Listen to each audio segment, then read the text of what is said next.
स्वर्ग और नरक कैसे प्राप्त होते हैं। एक महात्मा ने जीवन भर हरि भजन कीर्तन किया था। उनके आश्रम के सामने एक तालाब था। जब उनका अंत समय आया तो उन्होंने देखा कि एक बगुला मछली पकड़ रहा था।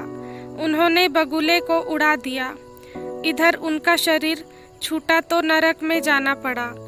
उनके चेले को स्वप्न में दिखाई दिया कि वे कह रहे हैं, बेटा, हमने जीवन भर कोई पाप नहीं किया, केवल एक बगुले को उड़ा देने मात्र से नरक मिला है मुझे। लेकिन तुम सावधान रहना, जब इस शिष्य का भी शरीर छूटने का समय आया तो वही दृश्य पुनः आया। बगुला मछली पकड़ रहा था। गुरु का निर्देश मानकर उसने बगुले को नहीं उड़ाया।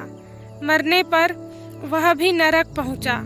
तब एक गुरु भाई को आकाशवाणी द्वारा पता चला कि गुरुजी ने तो बगुला उड़ाया था, इसलिए नरक गए। हमने नहीं उड़ाया, इसलिए नरक प्राप्त हुआ है। पर तुम बच के रहना।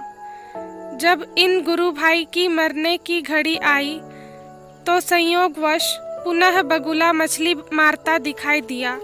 गुरु भाई ने भगवान को प्रणाम करते हुए प्रार्थना की, भगवान, आप मछली में हो और आप बगुले में भी। हमें नहीं मालूम कि क्या सही है और क्या गलत, पाप क्या है, पुण्य क्या है, हमें नहीं पता। आप अपनी व्यवस्था स्वयं देखें। मुझे तो सिर्फ आपके चिंतन से मतलब है। बस इतना कहकर जब इनका शरीर शांत हुआ तो बैकुंठ की प्राप्ति हुई।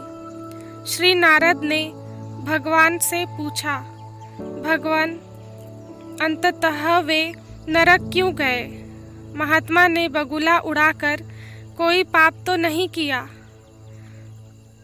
उत्तर में भगवान ने कहा, नारद, उस दिन बगुले का आहार मछली था, पर गुरुवर ने उसे उड़ा दिया। भूख से छटपटाकर बगुले का अंत हुआ, अतः पाप लगा, इसलिए उनको नरक जाना पड़ा। नारद ने फिर पूछा, दूसरे ने तो नहीं उड़ाया, वह क्यों नरक गया? भगवान बोले, उस दिन बगुले का पेट भरा था, वह केवल विनोदवश मछली पकड़ रहा था, उसे उड़ा देना चाहिए था। शिष्य से भूल हुई और इस पाप के कारण उसे नरक मिला।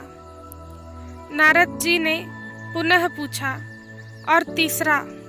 भगवान ने कहा, तीसरा मेरे भजन में लगा रहा, उसने सारी जिम्मेदारी मुझको सौंप दी। जैसा होना था वैसे ही हुआ, किंतु मुझसे संबंध जोड़ने के कारण और मेरे ही चिंतन के प्रभाव से वह मेरे धाम को प्राप्त हुआ।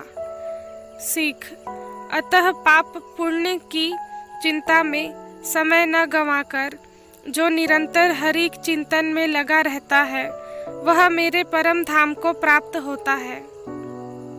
जितना समय हमारा मन भगवान के नाम, रूप, लीला, गुण और धाम में रहता है, केवल उतना समय ही हम पाप से मुक्त रहते हैं। इसलिए सदैव हरि नाम लेते रहें, हरि चर्चा करते रहें, हरि कथा सुनते रहें। श्रीमन नारायण नारायण हरे हरे, तेरी लीला सबसे न्यारी।